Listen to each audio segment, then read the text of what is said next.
tüm ülkelerde bu ülke kesinlikle ziyaret etmeyin tarzında ibareler var. Bu halka gölün çocukları diyorlar. 2 yıl önce burada bir insan boyunda bir sel felaketi oluyor. Çünkü kanun nizam da yok orada. Yani seni hani gasp ederler diyor. Yani direkt alıkoyarlar diyor. Boş boş geziyor. Allah. Silah niyetine geçiyor ya bu. Senin çenen 3 ton basıyor, git. Lotus ipeği üretiliyor. Dünyanın en pahalı, en değerli ipeklerinden. Dünyanın bir ucundan bu videoyu size ulaştırmama katkı sağlayan sağlıklı su arıtma cihazı Aura Sebulon sponsorluğuyla başlıyoruz. Türkiye'nin lider su arıtma markası Aura Sebulon Unique sunar. Ve hepinize yeni bir videodan selamlar. Çok güzel bir yere geldim Myanmar'da. Nyangshui. Yani Nyangshui diye geçiyor ama şöyle söyleyeyim. Inle Lake diye bir yer var. Ve buranın etrafında Inte diye bir halk var. Bu halka gölün çocukları diyorlar. Böyle Myanmar'ın görsellerine falan baktığınız zaman böyle ellerini kullanmadan ayaklarıyla kürek çeken insanlar görüyorsunuz. Onların olduğu yere geldim. Burayı çok görmek istiyordum. Tabii şu anda akşam saatleri, yeni ulaştım buraya ve 12 saat boyunca yollarda perperişan oldum. O yüzden beğeniyorum, hype'larınızı. Abone değilse abone olmanızı sizden istirham ediyorum. Yarın sabah erken kalkacağım. 5-5.30 gibi kalkıp size o tekne turunda o balıkçıları göstereceğim. Nasıl avlandıklarını göstereceğim. Ama o konuya girmeden önce dedim ki şehri şöyle bir adımlamayla, şehirde ne var ne yok dedim. Mantra okuyorlar. Kendi inançlarıyla alakalı dini metinlerini okuyorlar. Hemen karşıda. Şöyle göstereyim. Şimdi dostlar, burası turistik bir bölge. Ama bir yandan da tam dağlardayız. Yani o mesela bundan önceki videolarda nereleri gezdik? Yangon'u gezdik, işte Mandala'yı falan gezdik. Oralar çok sıcaktı. Burası ise tam bir dağ havası böyle. Bize o serinliğini hissettirdi. Gerçekten kendime geldim. Bir ikincisi, şimdi hani biz nasıl ülkemizde Güneydoğu bölgesi, işte Doğu Anadolu bölgesi, Karadeniz bölgesi, farklı bölgeler var. Burada da aynı şekilde bölgeler var. Bölgelerde de farklı milletten insanlar yaşıyor. Buradaki insanlara da Şan deniliyor. Şanların yanında tabii ki Moğollar da burada yaşıyor. Moğollar da Budist. Şanlar da aynı şekilde Budist. Biraz iklim değişti. İnsanlar, ilk defa bugün burada otostop çektim. Beni aldılar. Böyle her şey yolunda, akışında güzel gidiyor. Küçük bir yer. Bakın bu tarafta dağ var. Bu tarafta dağ var. 2 yıl önce burada bir insan boyunda bir sel felaketi oluyor. Bayağı bir yağmur yağmış, dağlarda yağmış. Tabii ki barajlar da doluyor, taşıyor. Ondan sonra barajın kapakları bir kırılıyor abi, bir yıkılıyor. O su geliyor tabii ki şehirde, önünde ne var ne yok alıp götürüyor. Yani 2 yıl önce buralarda böyle hep sular varmış. Burada çok fazla yaşayan yok. Sel felaketi de hani etki etmiş buna. Ama sel felaketinden insanlar kaçmış, gitmişler. Bir yandan da bu hani buradaki iç savaşlar var ya, iç savaşlardan kaçan insanlar buraya gelmişler. Çünkü buradaki alan daha güvenli, daha huzurlu. O yüzden burayı tercih etmişler. Bana da gelene kadar burada böyle bir köy havası verdi. Hoşuma gitti yani. İlk izlenimim gayet iyi. Sadece birkaç problemimiz var arkadaşlar. Şimdi burada bir bayramları var. Bu bayramları sebebiyle de ülke kilit.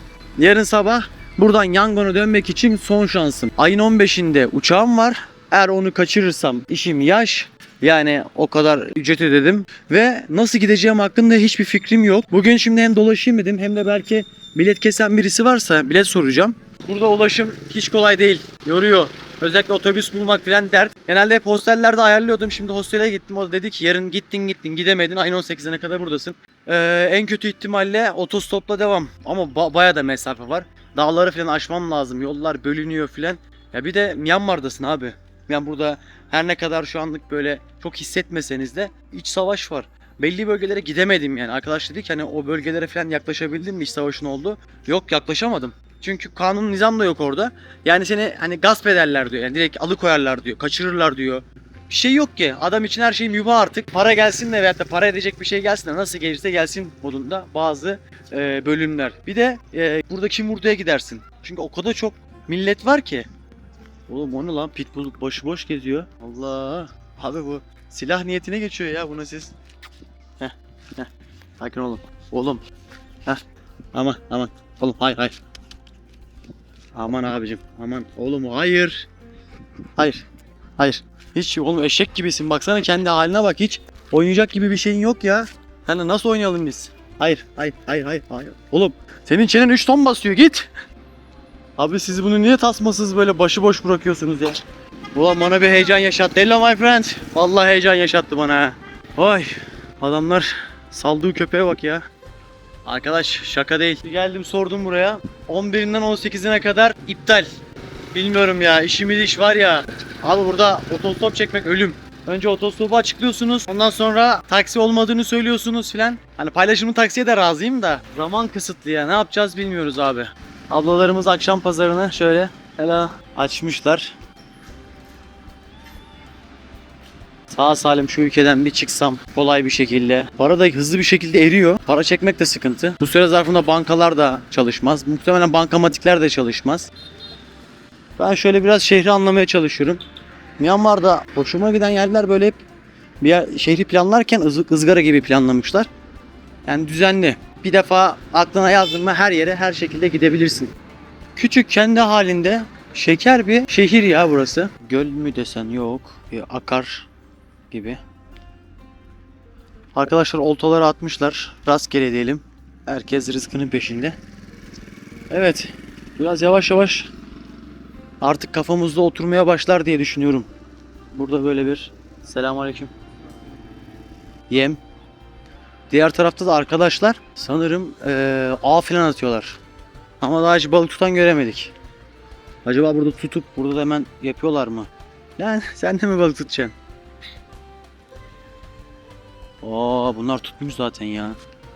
Bak. Şu küçükleri atsa mıydınız acaba? Bunları nasıl yiyeceğiniz? Bak duşlarını falan burada alıyorlar. Kıyafetlerini burada yıkıyorlar. Burada balık tutuyorlar. Tam bir mahalle kültürü. Tam bir hani işte iki tellik arasına bir kale. Arka tarafta da güzel bir gün batımı. Hello bro, how are you? Selamünaleyküm. Bak. Burada.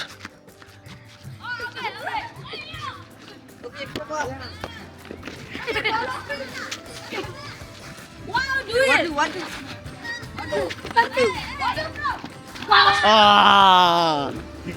Güzel. Very good. Oyna.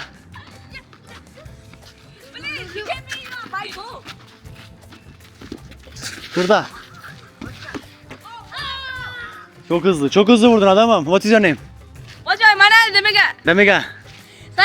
Samgyadu. Shimishi. Chandriya. My name is Melih. This is American. At bakayım. Ha taç mı? Oo direkt. Ya. Arkadaşlar görüşürüz. Kendinize iyi bakın. Görüşürüz. Yoruldun oğlum. Sigara mı içiyorsun bu yaşta? Sen ne bu öksürme? Hemen pagadamız da karşıda. Bay bay. Abi pagada göre şeydi. Nerede Bagan'da? Yani artık bir süre pagada görmek istemiyorum ya. Genelde burada da şöyle platformlar yapıyorlar arkadaşlar. Şu ağaçlarda tik ağacıymış. Tik ağacını kullanıyorlar. Gemi yapmak için de tik ağacı kullanıyorlar. Hatta işte dünyanın en uzun tik ağacından yapılmış köprüsü nerede? Myanmar'da. Bir genel kültür. Hani olmaz. Kim milyoner olmak istere katılırsınız. Orada çıkar filan dersiniz ki Melih'in videoda denk gelmişti. Gereksiz bir yerde bugün. Ne tatlı ya.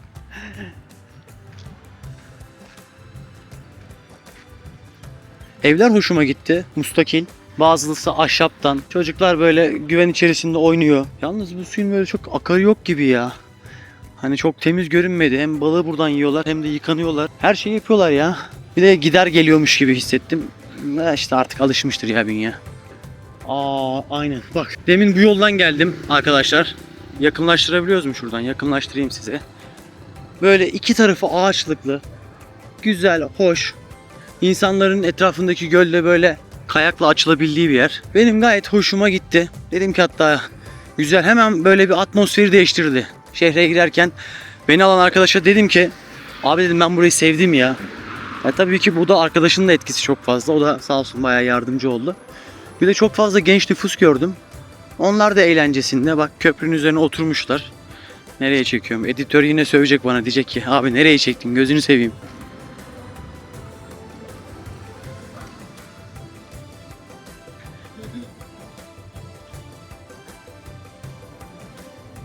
Hello.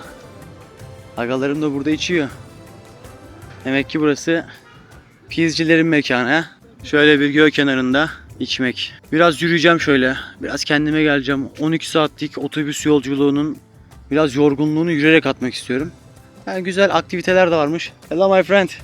Enjoy. Evet. Arkadaş şey güzel bak. Ne olursa olsun iç savaş da olsa insanlar işte hem yürüyüşünü yapıyor. Bir yandan kafasını bir şekilde dağıtmaya çalışıyor ya. Kimi kendini ibadetine veriyor. Kimisi alkolünü içiyor. Kimisi spor yapıyor. Kimisi ne bileyim avlanıyor. İşine gücüne kendini veriyor. Ama herkes bir şekilde adapte olmaya çalışıyor. Bak agam da onlardan bir tanesi. Zaten hayat stresli. Ya ömrü boyunca çalışsa ne para biriktirebilir ne bir şey yapabilir. Diyor ki bugün varken yiyelim diyor ya. Akşama kadar çalışıyor. Bir tane de bira alıyor. Burada böyle gün batımını izliyor. Şu çok güzel bir görüntü biliyor musunuz? Hello my friend, how are you? Good. Beautiful view ha? Beautiful view. Harika manzara. Drinking. Myanmar. Tiger. Yeah. So healthy. What's that? More. Enjoy my friend. Enjoy. Thank you so much. Thank you. Bye bye. Gel diyor paylaşayım seninle dedi. Buranın da şöyle bir bende yeri var. Ben böyle pirinç tarlalarını görünce Sri Lanka'daki bir arkadaşımın sözü aklıma geliyor. Diyordu ki ya Melih kendisi okçuydu bu arada. Kendisi gözlerini dinlendirmek için yeşile bakarmış. İdmanlarımıza dahil ederdik diyor. Yeşile bakıp gözlerimizi dinlendirdik diyor. Hep o çocuğun dediği aklıma gelir ya. Ben de böyle hani dinlenmek için yeşile bakıyorum. Dinlendiriyor da gerçi. Mesela biraz yürüdüm. Biraz böyle manzarayı gördüm, suyu gördüm, yeşili gördüm. Hemen böyle bir modumu yakaladım. Gerçekten iyi be. O şehirlerden sonra burası. Havaya bak ya. Böyle işte abi ya. Boşuna insanlar dağa çıkmıyor abi. Dağa çıkmıyor derken yani dağ havası almak için, yaşamak için. Tanaka Garden diye bir yere gidiyorum. Giderken de şöyle sesleri duyunca dedim ki bir kayda gireyim. Abi düşünsenize eviniz böyle bir tapınağın yan tarafında ve sabah gün doğumuyla başlıyorlar akşama kadar. Bangır bangır böyle müzik çalıyorlar. Geldiğim yerde böyle. Belki bir gün yolunuz Myanmar'a düşer. Ve dersiniz ki geleyim şurada güzel bir şey yiyeyim. Bayağı bir puan almış burası. Hemen şöyle yerime geçiyorum. Size de menüyü göstereceğim tabii ki. Umarım İngilizce menü vardır diyorum ama muhtemelen İngilizce menü tabii ki yok. Ama vegetable'lardan bir şeyler yiyeceğiz. Sebzelerden. Sebzeli pilav en azından. En garantisi pilav. Bana genelde hep soruyorlar ne yiyorsun falan diye. Thank you so much. Kadın resmen şu anda kapak yaptı ya bana. Dedi ki var tabii ki dedi. Yani o kadar puan almışız. Nedir yani şunu bastırmak dedi ve şöyle bakalım abi ne demiş. Şöyle sebzeli pilav yiyeyim. Yoğurt varmış. İşletmenin sahibi dedi ki tam dedi çilek dönemi. Ben dedi sana hani bizde şey vardır ya. Sen bunu istiyorsun ama ben sana bunu vermeyeceğim. Ben sana güzel bir çilek milkshake vereceğim. Tam olarak onu verdim. Gelirken de çilek almıştım. Gerçekten lezzetli. Bir Ereğli çileği olmasa da güzel yani. Yoğurt sipariş etmiştim. Yoğurdu denettiler. Arkadaş yoğurt bizdeki gibi değil böyle. Tuzlu değil, içerisine basıyorlar şekeri.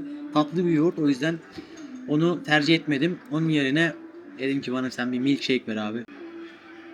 Bu arada et yemek istemiyorum. En son tavuk eti yediğimde yani sabaha kadar ayıplı söylemesi kusma bir de ishal falan. O yüzden bir de aynı topa girmiyorum. Ve sebze yemeğimiz, pilavımız ve kızartmamız. Şöyle bir sofraya 250 lira civarında ödeyeceğim. Hostel yoluna gidiş. Arkadaş yemin ederim var ya. Çocukluk travmalarım canlandı ya. Ben lisedeyken Akçakoca'ya fındık toplamaya gidiyordum. Böyle pat patlar vardı. Abi direkt beni çocukluğuma getirdi bu ses biliyor musunuz? Böyle akşam saati dönmüşüz. Artık yorgunluktan ölüyoruz. Daha kaç 11-12 yaşındayım. Yani ihtiyacım olduğundan değil işte hayatı görmek, hayatı tanımak. Ailemle bir de işte arkadaş çevremle falan gittiğim için kırmak da istemiyor. Başımızda büyük abiler falan da var. Onlar da diyor ki hani tembihliyor işte Melih'e falan sahip çıkın orada. Başına bela almasın falan diye. Şu an tam o vibe. Yaz havası böyle. Bir serinlik var. Tabii köydesin. Çeşmenin başında falan insanlar toplanıyor. Akçakoca'nın bir köyü. Düzce. Velhasıl ben yemeği yedim. Şimdi artık dinlenme vakti. Şehrin böyle ilk izlenimi benim hoşuma gitti. Burada iç savaşlar daha az hissediliyor. Tanıştığım insanlar da aynı şekilde beyanlarda bulundu. Sanki ifade alıyoruz. Ama tabii ki şehir belli saatten sonra ölüyor. Yani şöyle hemen göstereyim size. Çok fazla köpek var. Her yerde köpek var. Bugün zaten köpekle olan sınavımı gördünüz. Bak abi, en azından hala elektrik kesilmedi. O çok güzel bir şey. Çoğu yerde elektrik kesiliyor. Saat 8'den sonra zaten ne klima kullanabiliyorsun, sıcak oluyor ki burada klimaya ihtiyaç yok bence. Bizim bilet işi biraz yalan oldu gibi. Tam bir belirsizlik, tam bir muamma. Böyle durumlarda genelde şey oluyor. Olay bir anda bir maceraya evriliyor. Macera yaşamak için çok doğru bir ülkede değiliz bence. Yani Myanmar'dayız. Abi ne kadar çok köpek var ya. Bu baksanıza 1, 2, 3, 4, 5, 6. Abi her yerde köpek var ha. Bak geliyorlar ha. Oğlum gelmeyin, gelmeyin. Hava aydınlanırken görüşeceğiz diye düşünüyorum. Hemen kaldığım yerde bir tane İngiliz gezgin var. İlk defa bir gezgin gördüm. Çocuk da bana diyor ki, ya diyor işte diyor hani normalde resmi siteler var ya, işte hükümetlerin, işte büyükelçiliklerin siteleri var ya, orada diyor size işte Myanmar hakkında ne söylediler, hükümetin Myanmar hakkında ne yazmış filan dedi.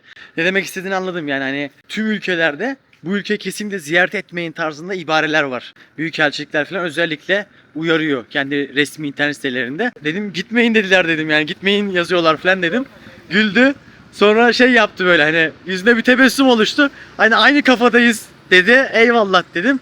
Yarın da onunla muhtemelen şeyi paylaşacağız. Bu tekne turu yapacağız bir küçük. O zaman şimdilik görüşürüz.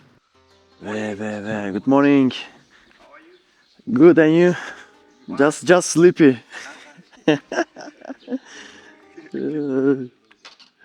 Evet arkadaşlar, günaydın. Tekne turumuz başlayacak. Çok erken ya, saat 5:30. 4-5 saatlik uykuylayım. Bakalım nasıl bir manzara bizi bekliyor. Çok heyecanlıyım. Arkadaşım, bro, good morning. Good morning ya. Aşırı bir sessizlik var, sakinlik var.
Arkadaşlar, İnta halkının bulunduğu yere geldik. Gölün çocukları yavaş yavaş, bak ayağıyla nasıl küreğini çekiyor.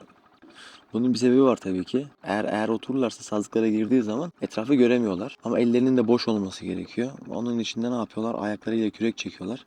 Bir yandan elleriyle de işte seriyorlar, balık avlıyorlar. Suya adapte olmuş bir halk aslında. Şu anda her ne kadar Şam bölgesinde olsak da kendileri Şam değil. Myanmar'ın kuzeyinden buraya göçmüş iki kardeş. Ondan sonra suyun üzerine yeni bir yaşam kuruyorlar. Gelene kadar kanal üzerinde birçok ev gördüm. Hepsi tik ağacının üzerine yapılmış. Arkadaki ama dağlarla beraber güzel bir kompozisyon oluyor. Bunun bir de hikayesi. Arkadaşlar, burada lotus ipeği üretiliyor. Dünyanın en pahalı, en değerli ipeklerinden. Yine bu bölgede üretiliyor. Bu arkadaşlar hem balıkçılık yapıyor, hem de şimdi turizmle geçimlerini sağlıyorlar. Ama tabii bu yaşanan olaylar burayı da etkilemiş. Çok az turist var. Onun sebebi de tabii ki bu yaşanan olaylar. Ve bu arkadaşlar çok kabiliyetli. Hemen gölün kıyısında pro yapılıyor. Böyle buradaki tütünlerle beraber. Aynı şekilde demir ve maden işçiliği de kendi aralarında yaygın. Tabii ki bir de lotus var, balıkçılık var, turizm var. Her ne kadar şu andaki balıkçılık bu şekilde yapılsa da, motorlarla yapılsa da daha önce tam olarak böyle. Güzel bir görüntü. Bir de ne yapmışlar biliyor musunuz? Şimdi suda yaşadığımız için ve alan da kısıtlı olduğu için buradaki tarımı şu şekilde yapıyorlar. Yerden balçık alıyorlar. Bambudan böyle platformlar yapıyorlar. Balçıklarla beraber, otlarla beraber böyle bahçeler oluşturuyorlar suyun üzerine. Orada da domates yetiştiriyorlar. Myanmar tarımına bu şekilde katkı sağlıyorlar. Kendi ihtiyaçlarını da bu şekilde gideriyorlar. Ben Myanmar'da gezerken böyle suda insanlar gördüm. Diyorum bunlar ne topluyordu böyle? Sonra anladım. Ve suda tarım yapıyorlar. Önce ağı şöyle güzelce gerdiler. Şimdi ellerindeki bambularla balıkları korkutup ağa doğru kovalamaya çalışıyorlar. Bu arada bunlar yani buranın gerçek köylüleri. Yani turistik bir aktivitede değiliz. Bir de bunların turistik olan versiyonu var. Onlar tamamen turistlere yönelik. İşte eski kıyafetlerini giyip o şekilde avlanıyorlar. Daha doğrusu gösteriyorlar ama bunlar gerçekten balık avlıyor.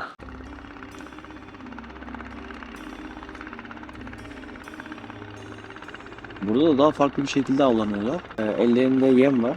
Yemi böyle bir şu bambudan yapılmış huninin içerisine koyup ondan sonra kazıkların yanına bırakıyorlar. Muhtemelen balık içeri giriyor. Sonra da çıkamıyor. Yavaş yavaş güneş doğmaya, kendini göstermeye başlıyor. Ortalık kızıllaştı. Baksanıza.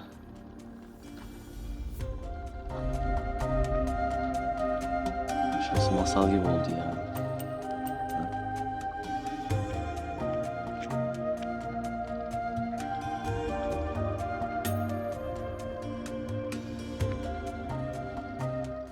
Vay be, çok güzel gün doğumu oluyor. Uzun süre sonra gün doğumunu izledim. Bu arada zaten Myanmar'a geldiğiniz zaman arkadaşlar ya gün doğumunu ya gün batımını izleyeceğiniz. Çoğu aktivite de zaten bu saatlerde yapılıyor. Yani de öğlen saatlerinde çok sıcak oluyor. Onlardan bir tanesi. Baksanıza. Harbiden masal gibi yani. Vallahi ışıkla beraber manzara güzelleşti. Belgesele döndük şu anda. O size bahsettiğim işte bambuların, tik ağacının üzerine yapılan evler. Arka tarafta da hep kanallar var. Bakın. Hop. Bizim teknenin sahibi şey dedi. Yani gün doğumu daha sakin, daha güzel oluyor dedi. Eğer akşam gelirseniz gün batımında çok fazla gürültü oluyor. Çok fazla tekne var. O yüzden tavsiyem sabah erken saatlerde buraya gelip izlemeniz dedi. Farklı yerleri de gösteriyorlar. Dediğim gibi daha turistik olan kısımları da var böyle. Farklı yerlerde. Bizimki biraz daha gerçekçiydi. Çocuklar gerçekten avlanıyor. Gerçekten ayaklarını kullanıyor. Kürek çekerken. Buranın esprisi de zaten bu ayaklarıyla kürek çeken insanlar. Deneme gibi fırsatım olsa denemek isterdim aslında. Nasıl o kabiliyete erişmişler. Nasıl kendilerini bu konuda geliştirmişler. Yani tabii yaşaya yaşaya suya adapte olmuşlar artık.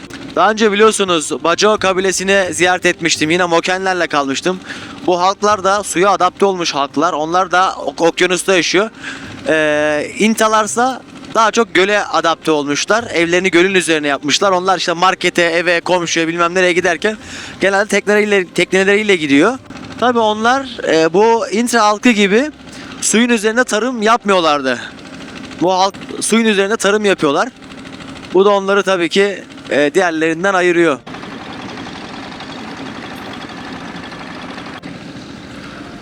Arkadaşlar sabah temizliklerini bu şekilde yapıyorlar bakın. Direkt yüzlerini yıkıyorlar. Dişlerini fırçalıyorlar, duş alanlar filan.